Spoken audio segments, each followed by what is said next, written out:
Mga beachgoer dagsa sa Tondaligan Beach ngayong Pasko. Sundan sa report ni CJ Turida.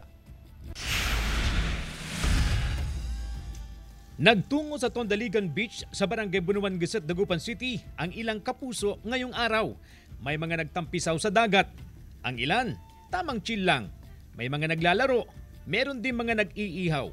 Masayang salo-salo ngayong Pasko. Sa ngayon po sir, itong sim break tapos parating na Christmas and New Year, medyo lumalakas na rin. Mahigit 100 ang bilan ng cottages sa Tondaligan Beach. Nasa 500 pesos ang renta ng bawat cottage tuwing weekdays. 800 naman pag weekend.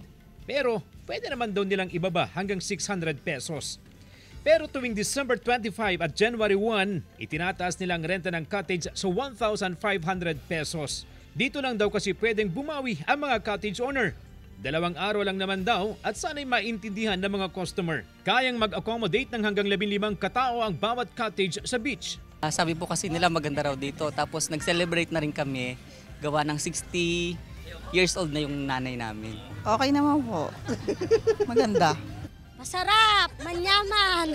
Nakatutok naman ang mga otoridad sa Tondaligan Beach para sa seguridad ng mga beachgoer at iba pang nagtutungo sa lugar. Kasama si Jing Dakanay, CJ Torida, One North, Central Luzon.